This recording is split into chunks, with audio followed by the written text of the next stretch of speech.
বয়সের মুসলমান যুবক ও বৃদ্ধ বাবাজিরাও, পর্দার অন্তর মা ও বোনেরা আমার, ওই রাখাল ডাক দেবে, আব্দুল্লাহ ইবনে ওমর রে, পরকালের সামান গোছানোর জন্য আমি আল্লাহকে সন্তুষ্ট করার জন্য রোজা রেখেছি।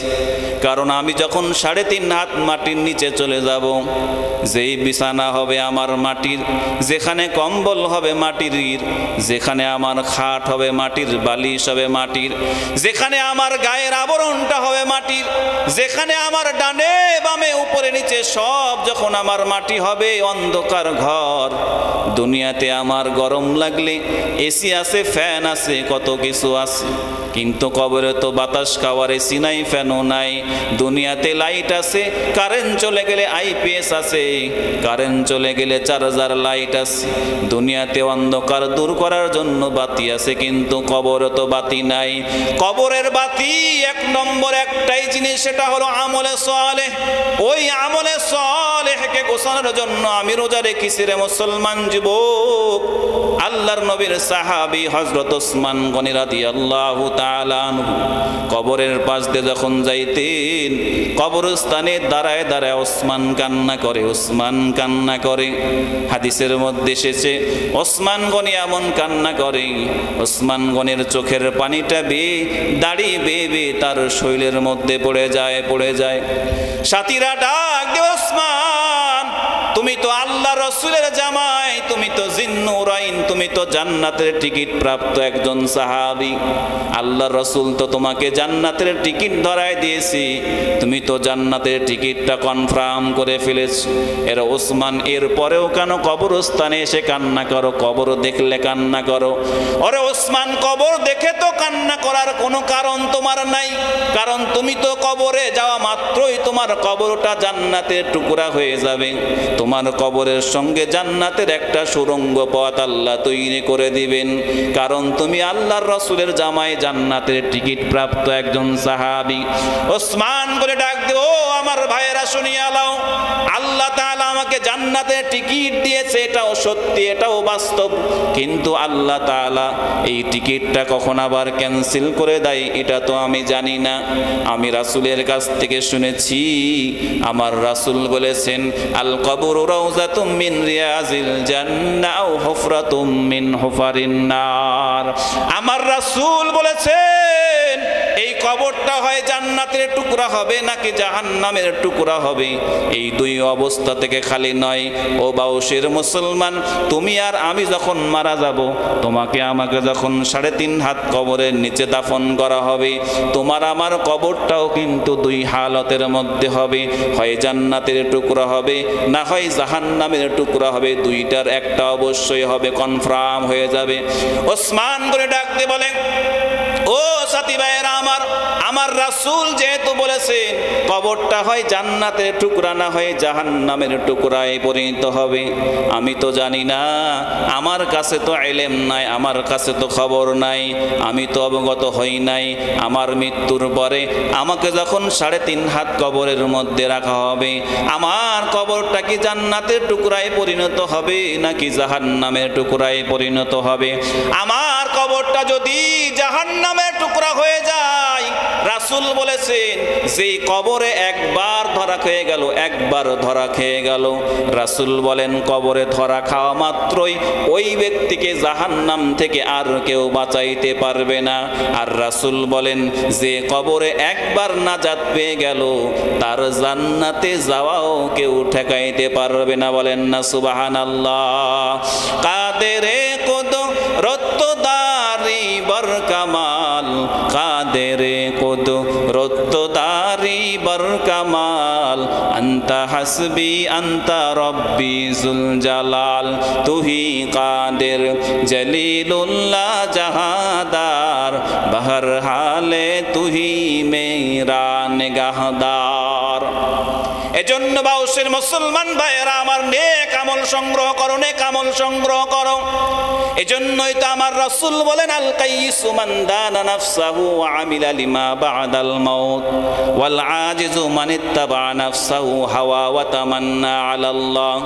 আমার রাসূল বলেন, দুনিয়াতে যে টাকা পয়সা অল্প দিনে বিল্ডিং বাড়ি গাড়ি ধন সম্পদের মালিক হয়ে গেল, আপনার এলাকায় অল্প দিনে অল্প সময় একজন যুবক টাকা পয়সার মালিক হয়ে গেল। আমার রাসূল বলেন, যে অল্প দিনে টাকা পয়সার মালিক হয়ে গেছে ওই ব্যক্তি বুদ্ধিমান নয়, বুদ্ধিমান নয়। আমরা কি বলি যে আমাদের এলাকার আব্দুর রহিম অল্প দিনে ব্যবসা করে বাড়ি করেছে, গাড়ি করেছে, সুন্দর নারী বিয়ে করেছে, ওই বুঝি অনেক বুদ্ধিমান, অনেক ট্যালেন্ট একজন ছেলে। আমার রাসূল বলেন, না না, যে অল্প সময়ে টাকা বাড়ি গাড়ি সম্পদ করেছে সে বুদ্ধিমান নয়, সে বুদ্ধিমান নয়। আমার রাসূল বলেন, বুদ্ধিমান ওই ব্যক্তি যেই ব্যক্তি 60 বছরের হায়াত পেয়ে পরকালের সামান গুছাইলো, যেই ব্যক্তিটা 50 বছর 80 বছরের জিন্দেগি পাওয়ার পরে অনন্তকাল জিন্দেগির জন্য নেক আমল পাঠাইলো। আমার রাসূল বলেন, ওই ব্যক্তিটাই হলো সবচাইতে বুদ্ধিমান। বলেন সুবহানাল্লাহ। এজন্য বাউসের মুসলমান যুবক ভাইয়েরা আমার, কার কখন মৃত্যু চলে আসে কেউ জানে না, কেউ জানে না। মৃত্যুর টিকিটটা কখন কনফার্ম হয়ে যায়, কিভাবে হয়ে যায় কেউ জানে না। কিছুদিন আগে দেখলেন না, কত বছর আগে টাইটানিক জাহাজ ধ্বংস হয়েছিল। ওই টাইটানিক জাহাজের খোঁজ করার জন্য টাইটান নামক একটা ছোট জাহাজ পানির তলে গেছে কি গেছে না? আল্লাহর 5 জন বান্দা কোটি কোটি ডলার খরচ করে, কোটি কোটি টাকা খরচ করে ওই সমুদ্রের তলদেশে গেছে, ওইখানে তাদের মৃত্যু হয়েছে। বলেন না সুবহানাল্লাহ।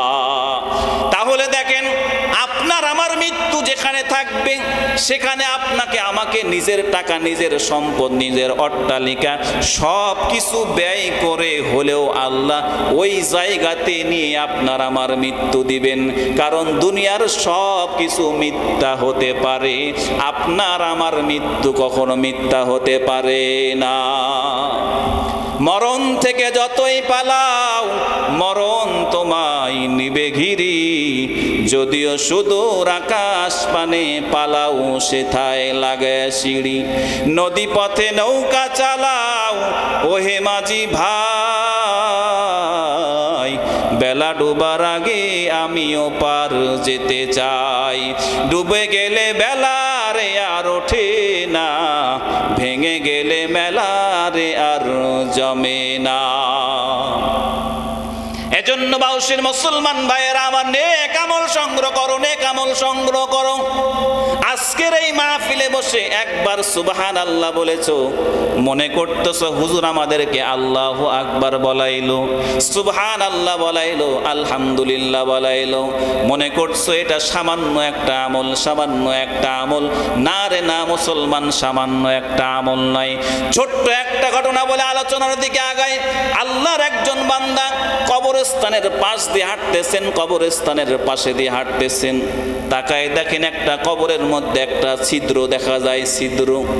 আল্লাহর বান্দা নিজের কাছে কৌতূহল মনে হলো, কি ব্যাপার, কবরের মধ্যে কেন ছিদ্র দেখা যায়, কেন ছিদ্র দেখা যায়? এবার ওই আল্লাহর বান্দা কৌতূহল বশত ওই কবরের ছিদ্রর মধ্যে দিয়ে তাকায় দেখে, তাকায় দেখে কুদরতি এক চিত্র দেখা যায়। ওই কবরের বাসিন্দা কবরে বসে বসে আল্লাহর জিকির করতেছে। বলেন সুবহানাল্লাহ। ওই বান্দা যখন তাকায় দেখেছে এই কবরওয়ালা কবরের মধ্যে বসে বসে জিকির করে, এবার এই বান্দা বলে, কি রে ভাই, কবরের মধ্যে তো মানুষ মৃত থাকে, কবরের মধ্যে আপনি কিভাবে জিকির করতেছেন, আপনি কিভাবে জিকির করতেছেন? ওই কবরওয়ালা ডাক দিয়ে বলেন, আমি জিকির করতেছি, এটা আশ্চর্যের বিষয় নয়, বরং সবচেয়ে আশ্চর্যের বিষয় হলো আমি এই জিকিরটা 400 বছর ধরে করতেছি। সুবহানাল্লাহ।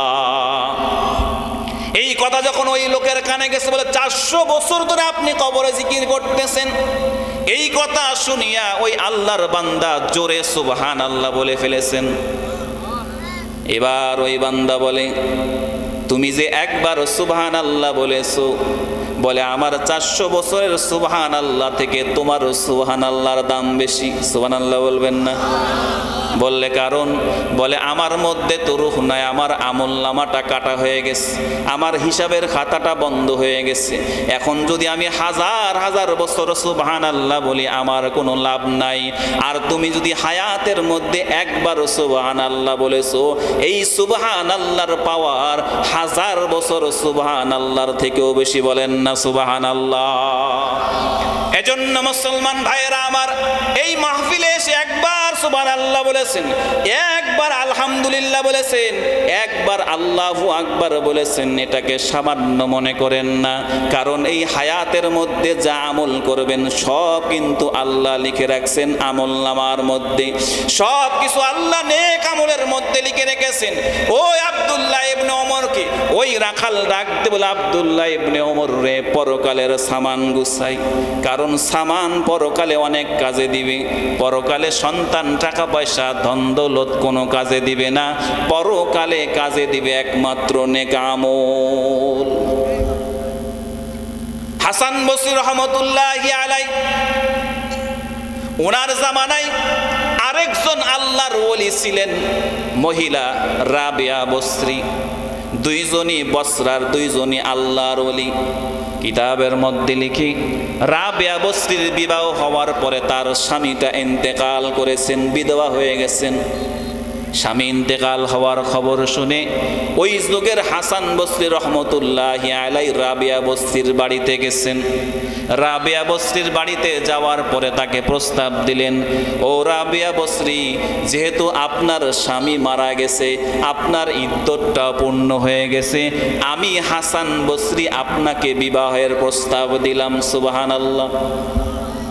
রাবিয়া বসরি বলেন, এই যুগের সব চাইতে বড় ইমাম, এই যুগের সব চাইতে বড় আবেদ হাসান বসরি, আপনি আমাকে বিবাহের প্রস্তাব দিয়েছেন, এটা তো আমার জন্য সৌভাগ্য, এটা তো আমার জন্য গৌরবের বিষয়। কিন্তু আপনি যেহেতু আমাকে বিবাহের প্রস্তাব দিয়েছেন, বলে আপনাকে আমি একটু টেস্ট করব, পরীক্ষা নিব। বলে আপনাকে পরীক্ষামূলক আমি 4টা প্রশ্ন করব। আপনি যদি এই 4টা প্রশ্নের উত্তর দিতে পারেন, তাহলে আমি রাবিয়া বসরি আপনাকে বিবাহ করব। বলেন সুবহানাল্লাহ। বলে 4 নম্বর প্রশ্নের মধ্যে 1 নম্বর প্রশ্ন হলো, ও হাসান বসরি বলেন তো, আমি যখন মারা যাব, হাসরের ময়দানে যখন সবাইকে যখন আল্লাহ দাঁড় করায় দিবেন, আল্লাহ যখন বান্দাদের নেক আমলগুলো ওজন দিবেন, আল্লাহ যখন মিজান নামক দাড়ি পাল্লাটা কায়েম করে দিবেন, ও হাসান বসরি বলেন তো, আমার নেক আমলের পাল্লাটা ভারী হবে নাকি বদ আমলের পাল্লাটা ভারী হবে? বলেন তো, আমাদের মধ্যে কেউ বলতে পারবেন কিনা যে হুজুর হাসরের ময়দানে আমার নেক আমলের পাল্লাটা ভারী হবে? এমন বুকে হাত দিয়ে সৎ সাহস করার লোক একটাও আসেনি এই ময়দানে। না রে মুসলমান, এই ময়দানে কোনো দুনিয়াতে কোনো মানুষই বলতে পারবে না যে হাসরের ময়দানে আমার নেক আমলের পাল্লাটা ভারী হবে, কেউ বলতে পারবে না। হাসান বসরি রহমতুল্লাহি আলাইহি প্রশ্নটা শোনার পরে বললেন, ও রাবিয়া বসরি, হাসরের ময়দানে কার নেক আমলের পাল্লাটা ভারী হবে, কার বদ আমলের পাল্লাটা ভারী হবে, এটা তো দুনিয়ার কোনো মানুষ জানে না। একজন জানেন, তিনি হলেন কে? আল্লাহ ছাড়া তো কেউ জানে না, কেউ জানে না।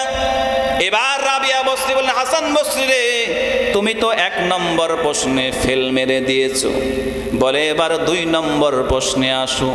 বলে 2 নম্বর প্রশ্ন হলো, আমরা তো হাসরের ময়দান থেকে যখন আমরা যাব, আল্লাহ সুবহানাহু ওয়া তাআলা সবাইকে একটা আমলনামা দিয়ে দিবেন।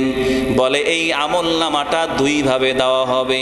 বলে একভাবে হলো সামনে থেকে ডান হাতে দেওয়া হবে, আরেক ভাবে হলো বুকের মধ্যে ছিদ্র করে পিছন দিক দিয়ে হাত দেওয়া হবে, কল্লাটা পিছন দিক দিয়ে বিভৎস হবে ঘোরায় দেওয়া হবে। এবার রাবিয়া বসরি বলে, হাসান বসরি রে, হাসরের ময়দানে যখন আল্লাহ সুবহানাহু ওয়া তাআলা যখন আমাকে আমলনামা দিবেন, আল্লাহ কি আমলনামা আমাকে সামনে থেকে দিবেন, নাকি আল্লাহ আমার বুকটা ছিদ্র করে পিছন দিক দিয়ে কল্লাটা ঘুরাইয়ে পিছন দিক দিয়ে আমলনামা দিবেন? হাসান বসরি বলে, ও রাবিয়া বসরি রে, আল্লাহ হাসরের ময়দানে কাকে সামনে থেকে আমলনামা দিবেন আর কাকে পিছন থেকে আমলনামা দিবেন, এই খবরটা দুনিয়ার কোনো মানুষ জানেন না।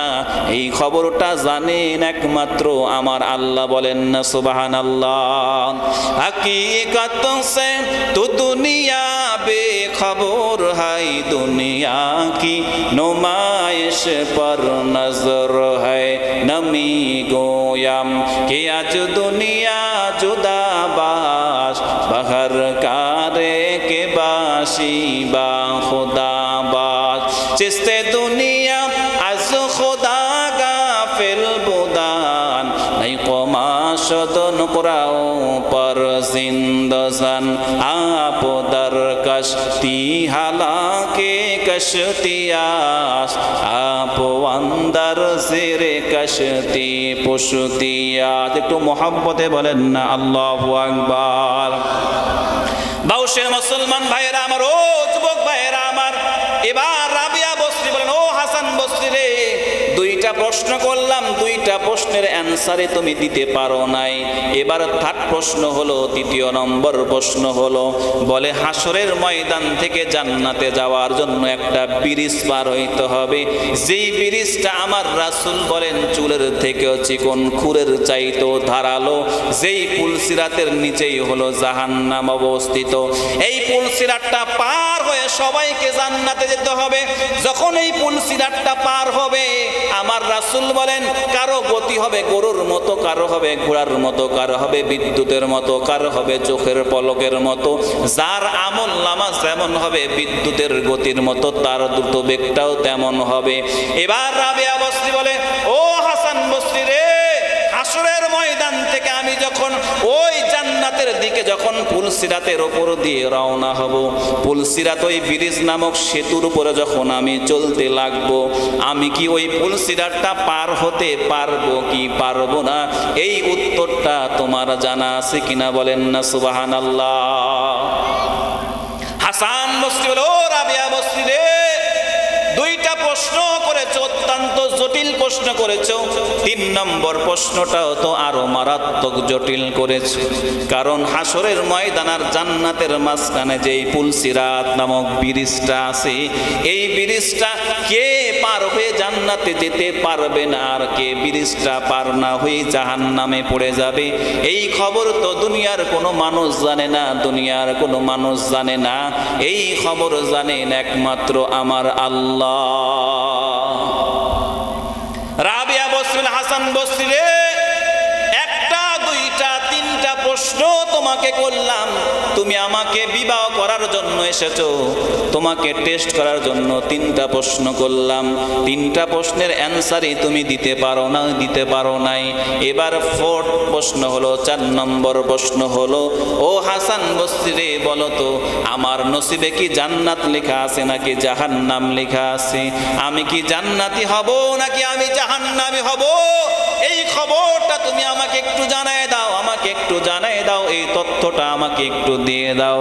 হাসান বসরি ডাক দিয়ে বলে, রাবিয়া বসরি রে, 1 2 3 নম্বর প্রশ্নটা, 3 নম্বর প্রশ্নটা যত জটিল ছিল, 2 নম্বর প্রশ্নটাও যত জটিল ছিল, বলে 1 নম্বর প্রশ্নটাও যত জটিল ছিল, বলে 4 নম্বর প্রশ্নটাও তো আরো মারাত্মক, আরো মারাত্মক।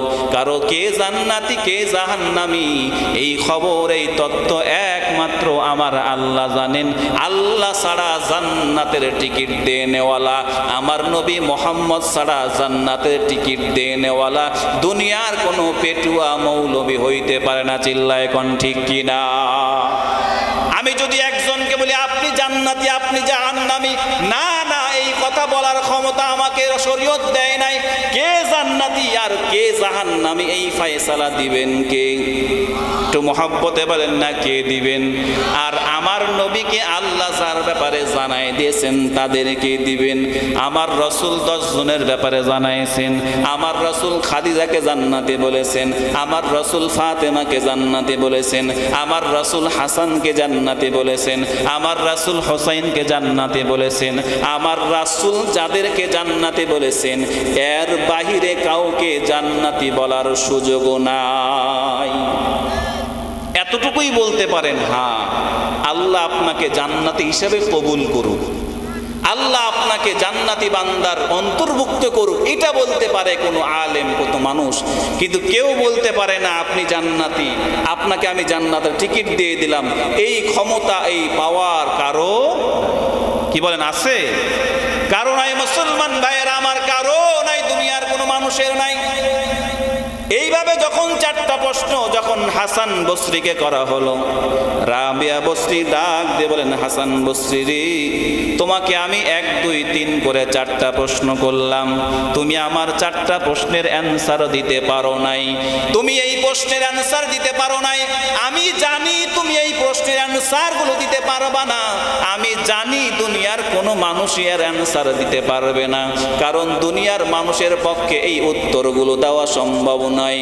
বলে আমি নিজেও এর অ্যান্সার জানি না, এই জন্য আমি চিন্তা করছি আমি জান্নাতি নাকি আমি জাহান্নামী। আমি জানি না আমি পুলসিরাতটা পার হতে পারবো কি পারবো না, আমি জানি না আমার আমলনামাটা ডান হাতে আসবে কি আসবে না, আমি জানি না আমার আমলনামার পাল্লাটা ভারী হবে নাকি হালকা হবে। এই তত্ত্বগুলো আমার কাছে নাই, আমার কাছে নাই।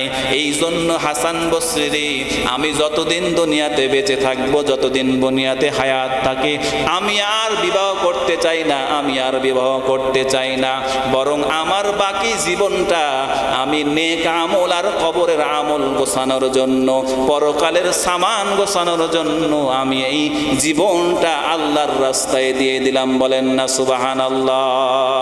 ইয়া ইলাহি তু মেরা মাবুদ হ্যায়, ইয়া ইলাহি তু মেরা মাশুক হ্যায়, ইয়া ইলাহি মুঝসে মুঝকো दूर कर, ताकि देखो मुझ में तुझको एक नज़र, या इलाही तू मेरा खालिक है, या इलाही तू मेरा गफ्फार है। একটু মোহাব্বতে বলেন না আল্লাহু আকবার। বিরক্ত হচ্ছেন কি? সবাই বিরক্ত হচ্ছেন? চলবে না, শেষ করে দেব। সবাই দিয়ে বলে না চলবে না, চলবে না। একটু গরম চা দাও, এটা বাদ দিয়ে। হাসান বসরি রহমতুল্লাহি আলাইহি আর বিবাহ করতে পারলেন না রাবিয়া বসরিকে, কারণ রাবিয়া বসরি বাকি জীবনটা নেক আমল করতে চান, কারণ পরকালে আর কবরে নেক আমল ছাড়া কোনো গতি নাই। এজন্য আমার রাসূল বলেন, ক্বালা রাসূলুল্লাহ সাল্লাল্লাহু আলাইহি ওয়াসাল্লাম, ইযা উযিয়াল মাইয়িতু ফি কবরিহি জাআল কুরআনু ইনদা রাসি ওয়াস সালাতু আন ইয়ামিনিহি। আমার রাসূল বলেন, একজন মানুষকে যখন কবরের মধ্যে রাখা হয়, ও বাউসের মুসলমান, দিলের কান্দে হাদিসটা শ্রবণ করে আনাও, এই একটা হাদিসই তোমার জীবনটা পাল্টায় দিতে পারে। আমার রাসূল বলেন, লাশ যখন কবরের মধ্যে রেখে দেওয়া হয়, আমার রাসূল বলেন নেক আমলের পাল্লাটা যখন কেমন হয় খেয়াল করো। আমার রাসূল বলেন, যখন লাশটা কবরের মধ্যে রেখে দেওয়া হয়, যা আল কোরআন ইনদা রাসিহি ওয়াস সালাতু আন ইয়ামিনিহি, যখন একজন মানুষের লাশটা কবরের মধ্যে রাখা হয়, মাথার মধ্যে একজন সিকিউরিটি গার্ড চলে আসে, ডান পাশে একটা সিকিউরিটি গার্ড আসে, বাম পাশে একজন আসে, পায়ের দিকে একজন আসে। জানবেন না সেই সিকিউরিটি গার্ডকে? রাসূল বলেন, একটা লাশকে যখন কবরের মধ্যে রাখা হয়ে গেল, মাথার মধ্যে কিছু প্রোটেকশন চলে আসে, ডান দিক দিয়ে কিছু প্রোটেকশন, বাম দিক দিয়ে প্রোটেকশন, পায়ের দিক দিয়ে প্রোটেকশন। সাহাবায়ে কেরাম বলেন, ইয়া রাসূলুল্লাহ, ইয়া হাবিবাল্লাহ, সেই প্রোটেকশনটা কি?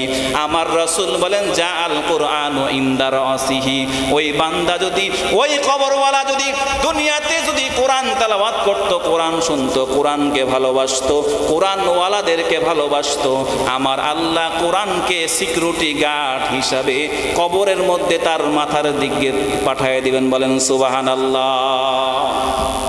আযাবের ফেরেশতা আসবে তার মাথার দিক দিয়ে আযাব দেওয়ার জন্য। যখন আযাবের ফেরেশতা মাথার দিক দিয়ে আসবেন, তাকায় দেখবেন একজন সিকিউরিটি গার্ড। ওই সিকিউরিটি গার্ড বলবে কোথায় যাও? বলে কবরওয়ালাকে আযাব দেওয়ার জন্য যাই। বলবে না না না, যাওয়া যাবে না, যাওয়া যাবে না, কারণ আমি সিকিউরিটি গার্ড, কোরআন আল্লাহ আমাকে রেডি করে দিয়েছেন, এই মাথার দিক দিয়ে কোনো আযাব কবরওয়ালাকে দেওয়া যাবে না। সুবহানাল্লাহ। রাসূল বলেন ওই আযাবের ফেরেশতারা যখন মাথার দিক দিয়ে ঢুকতে পারবে না, এবার ডান দিক দিয়ে চলে আসবে। ওই কবরওয়ালা যদি নামাজি হয়, নামাজি হয়, নামাজি হয়, রাসূল বলেন এই ডান দিক দিয়ে একটা প্রোটেকশন তৈরি হয়ে যাবে। ডান দিক দিয়ে আযাবের ফেরেশতা আসার পরে দেখবে সুন্দর একটা সিকিউরিটি গার্ড দাঁড়ায় আছে। আযাবের ফেরেশতা ডাক দেবে, ও ভাই তুমি কে, এইখানে কেন দাঁড়ায়?